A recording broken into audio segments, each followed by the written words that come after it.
भगवान श्री कृष्ण को नमस्कार करते हुए आप सभी का अनंत अकेडमी ऑफ मैथमेटिक्स में स्वागत है। देखिए, सबसे पहले तो हम नेबरहुड की डेफिनेशन करेंगे, फिर क्लोज सेट की डेफिनेशन करेंगे, फिर क्लोज सेट से रिलेटेड थ्योरम करेंगे। तो इसमें यह है सबसे पहले कि let X belongs to R N then a set N is said to be neighbourhood of X. ध्यान रखना, ये एन थोड़ा सा डिजाइन में है, इसका मतलब है कि आपके पास ये सेट ऑफ नेबरहुड है।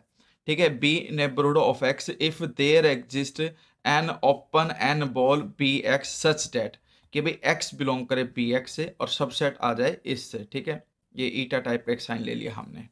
तो हम इसको क्या कहेंगे कि this is the neighbourhood of x. Open interval is a neighbourhood of its each point. जो ओपन इंटरवल होता है वो अपने हर पॉइंट का क्या होता है, नेबरहुड होता है। Close interval is a neighbourhood of its each point, और जो क्लोज इंटरवल होता है वो भी होता है हमारे पास except its end point a comma b. यानी कि जो इंटरवल है उसमें सिर्फ ए और बी, इन दो पॉइंटों को छोड़ करके हर एक पॉइंट का वो नेबरहुड होता है क्लोज इंटरवल। फिर finite interval is not a neighbourhood of its any point. यानी कि जो आपके पास फाइनाइट इंटरवल होता है, जैसे कि ए कॉमा बी कॉमा सी, इस तरह का ये एक सेट टाइप में हो गया आपके पास। तो इसमें ये फाइनाइट यानी कि सिर्फ 3 ही पॉइंट है ए बी सी, तो ये फाइनाइट इंटरवल हो गया। तो ये आपका जरूरी नहीं कि नेबरहुड हो।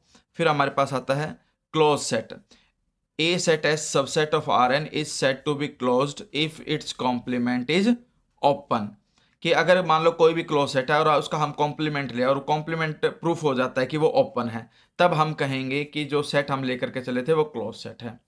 तो यहाँ पर भी कुछ बातें आपको याद रखनी है, इनका प्रूफ करने की जरूरत नहीं है, सिर्फ याद रख लेना इनको कि close interval is close set. जो क्लोज इंटरवल होते हैं वो क्लोज सेट होते हैं।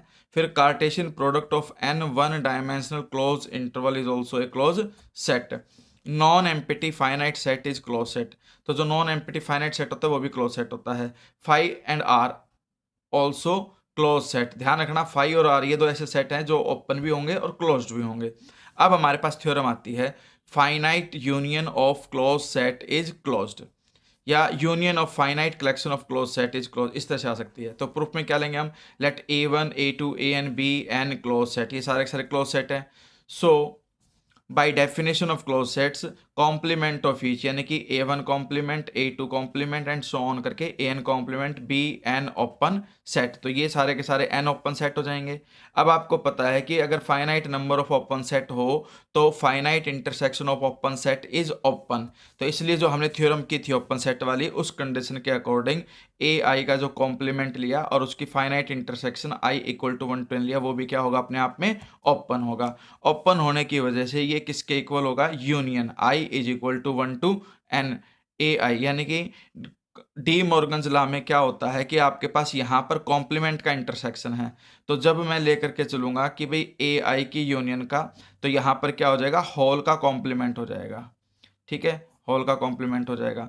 तो ये आपके पास कंडीशन क्या आ गई, ओपन। ध्यान रखना, अगर ये ओपन आएगा, ठीक है, क्योंकि ये दोनों एक दूसरे के इक्वल हैं, और जब union of A I is the complement of union of A I is open, then union of, यानी कि एक लाइन आप जोड़ लो इसमें कि भाई ये इंप्लॉय करके union I is equal to 1 to n A I is, ये लाइन यहाँ लिखना है इसके साथ में। ठीक है, फिर से मैं आपको एक बार समझा देता हूँ। ये अगर ओपन है, कॉम्प्लीमेंट ओपन है, तो ये एक्चुअल में किसके इक्वल होगा, यहाँ पर यूनियन बन जाएगी आई की वैल्यू 1 से लेकर के n तक, और ये ए आई और होल का कॉम्प्लीमेंट हो जाएगा, डी मॉर्गन्स लॉ कहता है हमारे पास। ठीक है, और इस वजह से जो कॉम्प्लीमेंट ओपन आ गया, क्योंकि ये आपके पास ओपन है, ओपन आने की वजह से ये भी आपका ओपन रहेगा, क्योंकि एक दोनों एक दूसरे के इक्वल हैं। इक्वल होने के बाद कॉम्प्लीमेंट ओपन आ गया, तो इसका मतलब कॉम्प्लीमेंट हटा देंगे तो जो बच गया अंदर वो क्या कहलाएगा, क्लोज सेट कहलाएगा।